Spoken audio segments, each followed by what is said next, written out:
বাংলাদেশে আমরা যেন নতুন করে আবার সমাজ গড়তে পারি, এটার থেকে একেবারে অতি দূরে যেন আমরা চলে যেতে পারি। এটার নমুনা, এটার সাক্ষী, এটার যে ডকুমেন্টেশন গুম কমিশনের রিপোর্টের মধ্যে থাকবে এবং এটা অবশ্য পাঠ্য হিসেবে সবাইকে পড়তে হবে এবং তাদের যারা করেছে তাদের বিচার করতে হবে। তা না হলে আমরা নিষ্কৃতি পাবো না করতে, এই যে কাজগুলো করে গেল তারা। তা না হলে আমরা আবার মুক্তভাবে বলবো কী করে যে আমরা এই দেশের মানুষ, আমরা পরিষ্কার। যারা করেছে তাদের জন্য আমরা কেন মুক্ত হতে যাব? তাদের সে বিচার করবো, জনসাধারণ বলবো যে এরকম উচিত বিচার হয়েছে, তখন আমরা এটার থেকে মুক্ত পাবো। সেটাই হলো আমাদের আবেদন দেশের সবার কাছে, এই বিচারটা যেন আমরা করে ফেলতে পারি। এইগুলো সব এভিডেন্স যা যা আমরা দেখলাম, সেই এভিডেন্সগুলো সিলগালা করে রাখা হবে যাতে করে কেউ বিনষ্ট করতে না পারে, যখন বিচারের কাছে যে একটা প্রমাণ হিসেবে ব্যবহার করতে পারে, সেই হিসেবে আমরা থাকবো। একটা কোশ্চেন, দুইটা কোয়েশ্চেন করতে দিতে হবে। এটা এই বড় স্টোরিতে আমি এক কোয়েশ্চেন করবো। মাননীয় প্রধান উপদেষ্টা, দুইটা প্রশ্ন। প্রথমটা হলো যে আপনার পাশে যে দুইজন আপনার ক্যাবিনেটের মেম্বার দাঁড়ায় আছেন, দুইজনেই কিন্তু জিআইসি বা আয়নাঘরে বন্দী ছিলেন, আজকে তারা আইডেন্টিফাই করছেন। এবং আমরা আরও কয়েকজন সার্ভাইভারের সাথে কথা বলছি এবং তারা যারা বেঁচে আছেন, ফিরে আসছেন, তারা বলছেন যে তারা রাষ্ট্রের কাছে একটা উপযুক্ত ক্ষতিপূরণ চান। কারণ এগুলো প্রতিটা মামলাতে ওনাদের এক একজনের লক্ষ লক্ষ টাকা খরচ হয়েছে এবং আপনার সরকার থেকে গুমের সার্ভাইভার এবং গুমের শিকার ভিকটিম ফ্যামিলিদেরকে কোনো ক্ষতিপূরণের কোনো চিন্তা আপনাদের আছে কিনা, এটা আমার প্রথম প্রশ্ন। ক্ষতিপূরণ হিসেবে আমরা দেখিনি, আমরা দেখছি যে ন্যায় বিচারটা তার জন্য হয় অতি তাড়াতাড়ি হয়, যে বিচার দীর্ঘসূত্রিতা করে থাকবে সেই জন্য এটা থেকে নিষ্কৃতি পায়, এটা আমাদের ফার্স্ট প্রেফারেন্স। তারপর দেখা যাবে তাদের কী করা যেতে পারে। আচ্ছা, মাননীয় প্রধান উপদেষ্টা, আরেকটা প্রশ্ন হলো, আপনারা বলছেন যে এটা সিলগালা করে দিবেন, কিন্তু একটা খুবই ব্যক্তিগত একটা রিকোয়েস্ট, এটা হাজেরা বেগম, উনি মায়ের ডাকের প্রতিষ্ঠাতা, যে সংগঠনটা সবচেয়ে বেশি গুম নিয়ে কাজ করছে এবং উনি র্যাব 1 হেডকোয়ার্টারে, যেটা ডিজি শহীদ মহোদয়, উনিও এটা সম্পর্কে অবগত, উনি মাসের পর মাস এখানে ঘুরছেন তার ছেলের সন্ধানে। উনি আর ওনার মেয়ে একটু এই জায়গাটা ঘুরে দেখতে চান, এটা অনুমতি আপনারা দিবেন কিনা? বিশেষ গুম কমিশন, এটা মানে গুম কমিশনকে যদি আমরা বলি কিভাবে অর্গানাইজ করা হবে সেটা। আচ্ছা, কারণ উনি এখানে অনেকবার আসছে এবং কথাবার্তা, না না, ও দেখা ভালো, তার অন্তত মনে একটু পরিষ্কার হবে, চোখে দেখতে। স্যার, এটাই মানে এই ভদ্র মহিলা তার জীবনটা ফিরিয়ে দিতে পারবো না যে জীবনের মাধ্যমে সে গেছে, অন্তত দেখলে মনে সান্ত্বনা হবে। আমি জায়গাটা দেখে এসেছি। ওই মেয়েটা, যে বাচ্চা মেয়ে, যে বলতেছেন আমার মাকে আর দেখতে পেলাম না, কোথায় চলে গেল, আজ পর্যন্ত কেউ খবর দিতে পারলো না সে বেঁচে আছে না মরে গেলে কোথায় আছে। The whole existence of this government is because of this, that we don't want to stay in that darkness that has been created around us. So we want to create a new environment, new, as we say, new Bangladesh, as the students have been claiming all the time. So that led to the reform commissions. One of them is this disappearance commission, which led us to see this thing. If we didn't have that commission, probably it will be just a storytelling. Nobody will believe, somebody will say yes, somebody will say no. Now they have concrete proof, and now they will go to the justice. So this is one step. And then what happens to the rest of the institutions? You are dealing with something that have done. Will this be repeated in future? That's something we have to make sure that it's not repeated in future. Nowhere near it. This is the worst ever in the whole world possible. So we don't want to have anything to do with it. We'll be as normal as any civilized human being could be. So that's our commitment. That's what the reform commissions are all about. And since you asked the question, I'm very grateful to the commission for taking the trouble. It was not an easy job. They had to fight in all directions to discover. This is the whole discovery mission. It's not as simple going and taking evidences and writing reports about it. So they have to really detect this in a very serious way. And they're still worrying about whether we can keep the evidences as they are after all this thing happened. So this is our commitment. We want to create that society and that world for us. Thank you so much.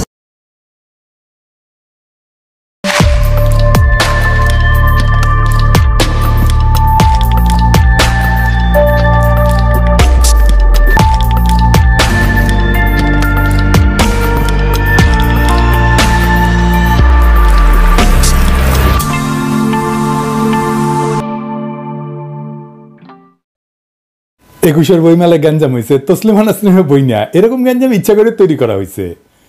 আরো তৈরি করা হবে। কেন করা হবে? এই আলাপে যাওয়ার আগে এই ভিডিওটা দেখেন, এডিটর সাহেব দেখা দিবেন কিভাবে প্রকাশক নিজেই উগ্রভাবে প্রতিবাদকারীদের আঘাত করতেছে। দেখেন।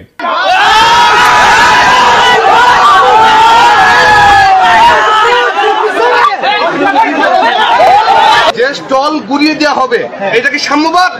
এটা কি মানবতাবাদ? স্টল ঘুরিয়ে দাও, স্টল আমরা ঘুরাইছি না না, এই প্রস্তুত যার আমার কথা বুঝেন ভাই, আপনি যাও মিলিক না বলেন, আপনি যাও মিলিক না আমি লিখ না, আপনি নিজে দাও মিলিক, আপনি নিজে দাও মিলিক, প্রতিটা বাঙালি স্লোগান না, জয় বাংলা স্লোগান, আমাদের বাঙালি স্লোগান।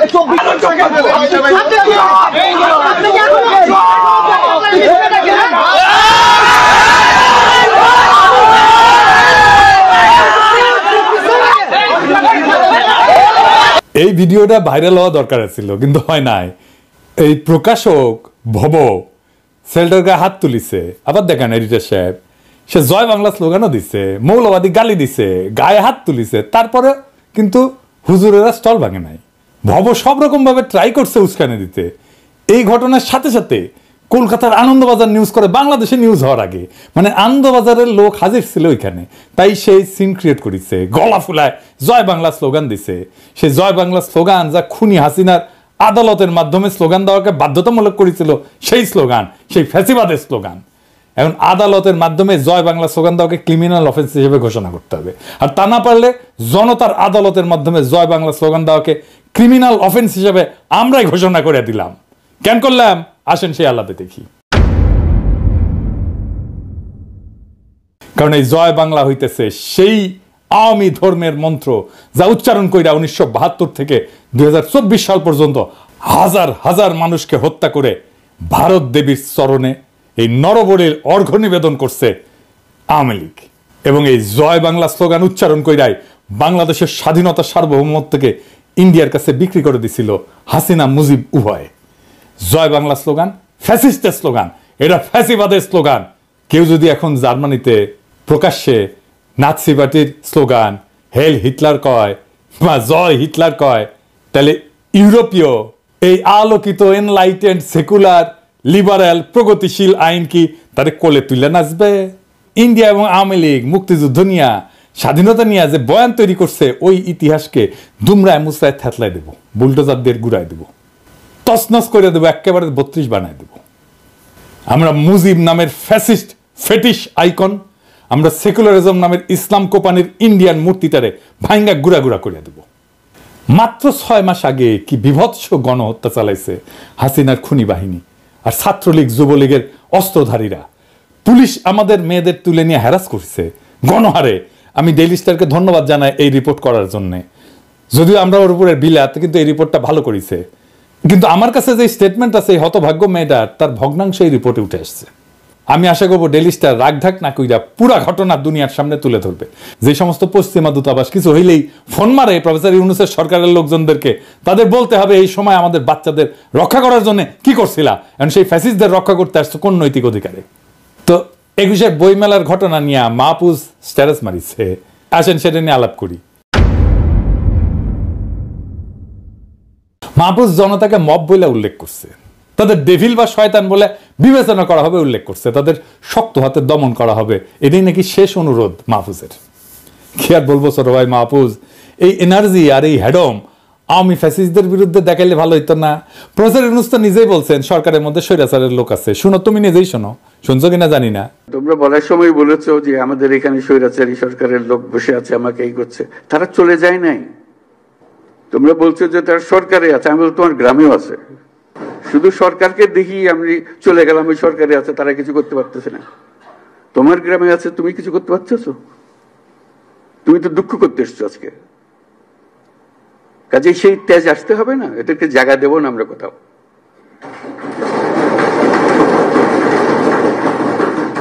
আমাকে তার ভয়ে আমার গ্রামে পথ চলতে হবে, এই বাংলাদেশ করলাম আমরা? এই বাংলাদেশ আমরা করি নাই। সে তার সমস্ত স্বভাব পরিবর্তন করে আমাদের সবার সঙ্গে মিশে যাবে, এটা হবে। কিন্তু তার স্বভাবে সে চলতে থাকবে আমার সামনে দিয়ে, আর আমি বলবো আমি নতুন বাংলাদেশ করে ফেলেছি। হলো না? শুনলেন তো 2 দিন আগের কথা। আর মাহফুজ তুমি যে হুমকি দিলা তোমার এলাইকে, তোমার সহযোদ্ধাকে, যে তোমার পাশে দাঁড়ায় বুকের রক্ত ঢেলে দিল হাসিনাকে হটানোর জন্য, কে উস্কানি দিল সেটা দেখবা না? তোমাদের পশ্চিমা এম্বাসিকে দিয়া ইন্ডিয়া ফোন মারে আর স্ট্যাটাস মাইরা দাও সাথে সাথে। তোমরা যখন গুলি খাইতেছিলে আর দলে দলে মরতেছিলা, বাচ্চা বাচ্চা ছেলে আর মাইয়াদের ব্লক রেড করে তুলে নিয়ে যাইতেছিল, ছাত্রলীগ আর যুবলীগ মুড়ি মুরগির মতো গুলি ছুটতেছিল, হেলিকপ্টার থেকে গুলি ছোড়া হইতেছিল, তখন ফোন মারিছিল তারা হাসিনাকে? জিজ্ঞেস করেছিল? করো একবার, মারে নাই ফোন। তাই পশ্চিমে বাংলাদেশের ইমেজ কি হইল এটা নিয়ে উতলা হইও না, বরং সাকসেসফুলি ফ্যাসিবাদকে নির্মূল করতে পারলে পশ্চিমা লিবারেলরা তোমার গুরু মানবে, তোমার মডেল মাইনা চলবে। ইসলামপন্থীরা রক্ত দিতেছে অনেক আগে থেকে, 2013 থেকে। ওরা হাসিনা মোদিরে ডরায় নাই, ওদের তুমি কিসের ভয় দেখাও মাহফুজ? ওরা কি ডর পায়? পায় না। ইসলামপন্থীরা আমাদের ফ্যাসি বিরোধী লড়াইয়ের সবচেয়ে গুরুত্বপূর্ণ শক্তি, তার সাথে বিবাদে যাইও না। রাজনীতি কিন্তু যুক্তিতর্ক না, রাজনীতি দিল আর দরদের বিষয়। তোমার বন্ধুদের অন্তরের খোঁজ রাখতে হবে। তুমি যাদের খুশি করতে গিয়া পরীক্ষিত বন্ধুদের অন্তরে দাগা দিছো, তারা এটা হতভম্ব, বিষাদগ্রস্ত। তোমার এই বিষয়ে একটা জরুরি কথা বলি আর কি, এটা সরকারের সবার জন্যই প্রযোজ্য। ইসলামপন্থীদের সাথে কেমন আচরণ করবে প্রফেসর ইউনূসের সরকার, সেটা ঠিক করতে পারবে, এটা এখনো মনে হয় ঠিক করতে পারো নাই। বাংলাদেশকে সারা দুনিয়া বা পশ্চিমা বিশ্ব কি নামে কোন রঙে চিনবে সে বিষয়ে বাংলাদেশের আরবান এলিটদের একটা উদ্বেগ আছে। কি সেটা? সেটা হইতেছে যে সে ইউরোপ আমেরিকায় যেতে পারবে না, স্কলারশিপ পাবে না, ব্যবসা বাণিজ্য করতে পারবে না। ইসলামপন্থীরা পশ্চিমে যায় না বা যাইতে চায় না তা না, কিন্তু তরুণ ইসলামপন্থী তো মালয়েশিয়া বা তুরস্কে বৃত্তি চায়। আমেরিকান বা পশ্চিমা সাহায্য বন্ধ হইলে ওনারা উতলা হবেন কেন? ইসলামপন্থীরা হবেন না তো। সেই সাহায্য কি ওনারা কখনো পাইছে? যারা সেই তহবিলের কোনো অংশ পায় না, কোনোভাবে পায় না, তাদের কি বাসে যায়? পশ্চিমা দাতা গোষ্ঠী সংস্থাগুলা প্রাথমিক, মাধ্যমিক, উচ্চ শিক্ষা খাতে অনুদান দেয়, সরকারি বেসরকারি স্কুল কলেজ ইউনিভার্সিটিতে যায়। মাদ্রাসাগুলোতে একটা ফুটা পয়সাও গেছে? যায়নি। তবে দিতে চাইছে। কখন দিতে চাইছে জানেন? মাদ্রাসা শিক্ষা রিফর্মের জন্য। মানে মাদ্রাসা শিক্ষা আর মাদ্রাসা শিক্ষা বলে চিনতে পারবেন না। শয়তানি দেখেন, কোনো মাদ্রাসায় কম্পিউটার ল্যাব করে দেওয়া যেত না? করছে? করে নাই তো। বাংলাদেশের আরবান এলিটরা মনে করে তার মুসলমান পরিচয় সে পশ্চিমে বিপাকে পড়তে পারে। উল্টা দিকে এই মুসলমান পরিচয় তো ইসলামপন্থীর কাছে স্বপ্নের মতো। ইউরোপ আমেরিকায় ভারতীয় লবির প্রভাবে আপনার সম্মান হানি করতে পারে, কিন্তু কারোর জন্য সেটা তো সুযোগ হইতে পারে। একই পরিচয় দেশের রাজনৈতিক প্রতিষ্ঠান আপনাকে জটিলতায় ফেলবে, অথচ অন্যের জন্য সেটা তো বিশাল সুযোগ, বিশাল স্বপ্ন। সুতরাং আপনার যেটা আতঙ্ক, আপনার যেটা ভয়, আপনার যেটা ডর, অন্যের কাছে সেটা হইতে পারে একটা সুযোগ, স্বপ্ন। তাই আপনি কারে সতর্ক করতেছেন মাহফুজ? আপনি যা বলে সতর্ক করতে চাইতেছেন তাতে ইসলামপন্থীদের কিছু যায় আসে না। পরিস্থিতি অত্যন্ত নাজুক, আমি স্বীকার করি। তবে কথা সত্য, রাজনৈতিকভাবে জিততে হইলে আগেই সাবধান হইতে হবে। তাই শুধু নিজের ক্ষতির কথা না, বরং অন্যের রাজনীতিতে কি ক্ষতি হইতে পারে সেটা তুলে ধরতে হবে। একবার ঘটনা ঘটলে আপনি যেদিকেই যান ক্ষতি হবেই, হয় ভেতরে নয় বাইরে। ধানমন্ডি 32 নম্বর ভাঙাতে বাংলাদেশে ফ্যাসিবাদী শক্তির লাভ হয়েছে না? অবশ্যই হয়েছে। প্রফেসর ইউনূস সরকারের লাভ হয়েছে না? অবশ্যই হয়েছে। ভয়ঙ্কর ব্যক্তিগত ঝুঁকির মুখে পড়ছে কে? অনেকেই পড়ছে। তবে অবস্থা দৃষ্টে মনে হচ্ছে তারা অন্যায় হয়ে গেছে আমার উপরে প্রতিশোধ নেওয়ার জন্য। বাসন্তীর জাল পড়া ছবি শেখ মুজিবের গদি নাড়ায় দিছিল। বাংলাদেশ এটার উপকার পাইছে, আজকের বাংলাদেশে এটার উপকার পায়। কিন্তু আফতাব সাহেব যে ছবিটা খিঁচেছিল, নিজের জীবন দিছে, জীবন দিয়ে কাপড়া দিছে তার সাহসী কাজের। 1975 বিপ্লবীরা শেখ মুজিবকে জয় বাংলা করে দিছে, কিন্তু নিজেদের কোরবানি দিয়ে দিছে ফাঁসির দড়িতে। এমনকি তাদের সন্তানদেরও ছাড়েনি হাসিনা। আজিজ পাশার মেয়েকে গাড়ি চাপা দিয়ে মারছে। হাসিনা উৎখাত হয়েছে, সারা দেশ আনন্দে, কিন্তু হাজার হাজার বাচ্চা ছেলে জীবন দিছে, পঙ্গু হয়েছে, দৃষ্টিশক্তি হারাইছে। এটাই ক্ষতি, এটাই কোরবানি। দেশের বৃহত্তর স্বার্থে যারা নিজেকে কোরবানি দিতে প্রস্তুত থাকে, যাদের কাছে শহীদ মৃত্যুই নতুন সম্ভাবনার দ্বার, তাদের মৃত্যু ভয় বা জুলুমের ভয় এটা দেখানো কি ঠিক মাহফুজ? ঠিক না। যারা হাসিনা উৎখাতের লড়াই ফোরফ্রন্টে ছিল, যারা 32 নম্বর ধূলিসাৎ করে দিছে, তাদের মৃত্যু পরোয়ানা জারি করবেই হাসিনা আর তার দল। এটা যাই নেই, তারা সেই কাজে নামছে। যাই হোক, হাসিনা উৎখাত হয়েছে, কিন্তু আমাদের আরেকটা লক্ষ্য ছিল ভারতের গোলামি, সেটা থেকে মুক্ত হওয়া। সেটা কি হয়েছে? ভারতের গোলামি বিষয়টা কি সেটা একটু বুঝে দেখে আসেন। ধরেন ভারতের একটা রাজ্য মহারাষ্ট্র অথবা পশ্চিমবঙ্গ, আমরা কি ভারতের গোলাম বলি? বলি না। এমনকি বিহার, পাঞ্জাব, এদের ক্ষেত্রেও বলি না, তাই না? কারণ এগুলো ভারতের রাজ্য। তেমনি আমরা টেক্সাসকে যুক্তরাষ্ট্রে গোলাম বলি? বলি না। বরং কানাডা বা ব্রিটেন যখন আমেরিকার পররাষ্ট্রনীতির ছায়ায় চলে তখন লোকে তাদেরকে তাবেদার বলে, আমেরিকার তাবেদার, যদিও গোলাম শব্দটা ব্যবহার করে না। কিন্তু শেখ মুজিব বা শেখ হাসিনার ক্ষেত্রে ভারতের গোলামি কথাটা যখন আসে তখন তাদের বাংলাদেশকে ভারতের আরেকটা রাজ্যে পরিণত করতে চাওয়া না, বরং বাংলাদেশকে একটা স্বাধীন রাষ্ট্র ধরে নিয়ে আয় ক্ষমতায় থাকার বিনিময়ে ভারতের প্রতি তাদের আনুগত্য দেখানোর প্রসঙ্গে গোলামি কথাটা বলা হয়। কেন তাদেরকে গোলামি করতে হয়? কারণ তারা বাংলাদেশে জনপ্রিয় না, তারা সবসময় ষড়যন্ত্র করে ক্ষমতায় আসছে, তাই তাদের ক্ষমতায় থাকাটা নির্ভর করে সে কতটুকু গোলামি করতে পারছে। বাংলাদেশের জনগণ যত বেশি তাদের ক্ষমতা থেকে সরাইতে চাইছে, জবাবদিহিতে চাইছে, ততই তারা ভারতের প্রতি আনুগত্যের মাত্রা বাড়ায় দিছে, আর ততই বাংলাদেশের মানুষের উপরে জুলুম হয়েছে। এটাই ভারতের দায়। শেখ মুজিবের বাকশাল আর শেখ হাসিনার অনানুষ্ঠানিক একদলীয় শাসন বা বাকশাল 2.0 এইরকমই ছিল। তারা যখনই ক্ষমতায় যাইতে পারছে তখনই তারা এই গোলামির এজেন্সি নিছে আর দেশের মানুষের উপরে নির্যাতনের স্টিম রোলার চালাইছে। শেখ মুজিবের আমলে 3 বছরের যে স্বৈরাচার এবং কর্তৃত্ববাদ তৈরি হয়েছিল, হাসিনা সেটাকে টাইনা 15-16 বছরে নিয়ে গেছে। শেখ মুজিব ছিল একজন স্বৈরাচার আর হাসিনা হইতেছে একটা পূর্ণাঙ্গ শয়তান। এবার আসেন আলাপ করি কেন ধানমন্ডি 32 নম্বর ভাঙাটা জরুরি ছিল। নিজেকে একটা প্রশ্ন করেন, পূর্ব পাকিস্তানের জনগণ যে বিচ্ছিন্ন হয়ে বাংলাদেশ গঠন করলো, এটা কি ন্যায়সঙ্গত ছিল? পাকিস্তানকে দখলদার হিসেবে কখন আমরা দেখা শুরু করলাম? দখলদারকে উৎখাতের জন্য যুদ্ধ করা, এই সমস্ত নৈতিক বৈধতা কোন জায়গা থেকে আসলো? বাংলাদেশের প্রতিষ্ঠা, স্বাধীনতার যুদ্ধ 100% বৈধ ঘটনা। কেন বৈধ ঘটনা? আর এটা বৈধ হয়ে উঠলো কখন? এটা বৈধ হয়ে ওঠে 25শে মার্চের রাতে, তার আগে না। 25শে মার্চ রাতে পাকিস্তান দখলদার শক্তি হিসেবে মাঠে নামে এবং নিজের দেশেরই পূর্বাঞ্চলের নাগরিকদের হত্যা শুরু করে। এই ঘটনায় ইতিহাসে বাংলাদেশ সৃষ্টির বৈধতা দেয়। ফলে পূর্ব পাকিস্তানের নাগরিকদের বাংলাদেশি হয়ে ওঠা এবং দখলদারদের উৎখাতের জন্য যুদ্ধ করাটা বৈধ হয়ে ওঠে। 25শে মার্চের আগে বাংলাদেশ রাষ্ট্র প্রতিষ্ঠার বৈধতা তৈরি হয়নি। তার আগে সংঘাত ছিল, কিন্তু সমঝোতার সম্ভাবনা ছিল পাকিস্তানের কাঠামোর মধ্যেই।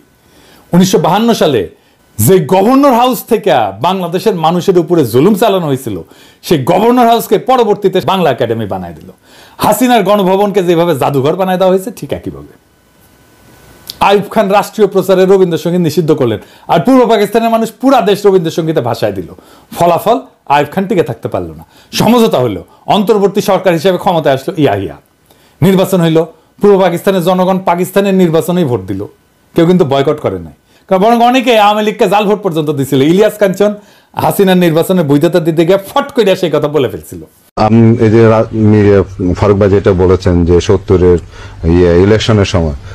ইলেকশনের সময় আমরা নিজেরা ক্যাম্প করেছি এবং আমি ভোটার কিন্তু হইনি, কিন্তু আমি নিজে কিন্তু ফলস ভোট দিয়েছি এবং একটা দুইটা না অনেকগুলোই দিয়েছি। হ্যাঁ, তো সেইভাবেই কিন্তু আজকে এই দেশ কিন্তু যেমন নির্বাচনে পূর্ব পাকিস্তানের নাগরিকরাই জয় হইল। তারা 1947 সালে পাকিস্তান গঠনের সময় মূল ভূমিকা রাখছিল আর 1970 সালে পাকিস্তানের গণতান্ত্রিক ব্যবস্থার মধ্যে ক্ষমতা দখলের সামর্থ্য দেখাইলো, হিম্মত দেখাইলো। তারপর ক্ষমতার দর কষাকষি শুরু হইল, কিন্তু পশ্চিম পাকিস্তানের বেসামরিক সামরিক এলিটরা শেখ মুজিবকে ক্ষমতার আসনে বসতে দিল না। 25শে মার্চে তারা সামরিক হামলা চালালো, পূর্ব পাকিস্তানের সাধারণ নাগরিকদের হত্যা করতে শুরু করলো। এই হামলায় ইতিহাসে বাংলাদেশ রাষ্ট্রের বৈধতা দিল। বাংলাদেশের স্বপ্ন পশ্চিম পাকিস্তানদের বঞ্চনার শোষণ থেকে শুরু হয় নাই, শুরু হয়েছে পাকিস্তানিদের গণহত্যা থেকে। নিপীড়ন, হামলা, যন্ত্রণা ইতিহাসে বিপ্লবের বৈধতা এনে দেয়। হাসিনার জুলুম, খুন, গুম তাকে উৎখাতের বৈধতা দিছে। আওয়ামী লীগকে নিষিদ্ধের বৈধতা দিছে। ইতিহাসে নিপীড়ক শাসকের বাসভবন, ক্ষমতার কেন্দ্র, এটার ধ্বংসের অসংখ্য উদাহরণ আছে, বহুবার ঘটছে। এটাই হইতেছে প্রতীকী প্রতিরোধ, ক্ষমতা অপসারণের প্রতীক বা গণতান্ত্রিক পুনর্গঠনের অংশ হিসেবে এই ঘটনাগুলো ঘটছে। কয়েকটা উদাহরণ দিই। ফরাসি বিপ্লবের সময় রাজতন্ত্রের নিপীড়নের প্রতীক হিসেবে বাস্তিল দুর্গকে জয় বাংলা কইরা দেওয়া হয়। এটা ছিল ফ্রান্সের রাজনৈতিক বন্দিশালা, যেখানে রাজতন্ত্রের বিরোধীদেরকে আটকে রাখা হইতো। দ্বিতীয় বিশ্বযুদ্ধের পরে নাৎসি শাসনের প্রতীক হিটলারের অফিস এবং চ্যান্সেলারি ভবন ধ্বংস করে দেওয়া হয়। এমনকি সোভিয়েত ইউনিয়ন ভাঙ্গা যাওয়ার পরে, সমাজতন্ত্রের পতন হওয়ার পরে সমাজতন্ত্রের সমস্ত প্রতীককে, লেনিনের মূর্তিকে ধ্বংস করে দেওয়া হয়।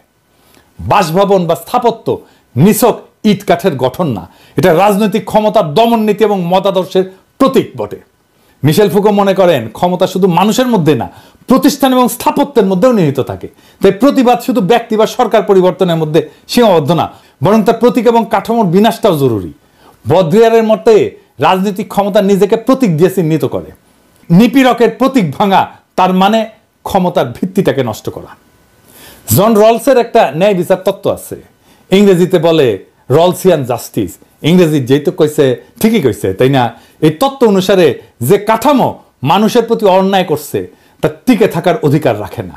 তাই একটা ভবন যদি জনগণের দাসত্ব, নিপীড়ন আর গণহত্যার প্রতীক হয়, তার টিকায় রাখা ইতিহাসের প্রতি অন্যায়।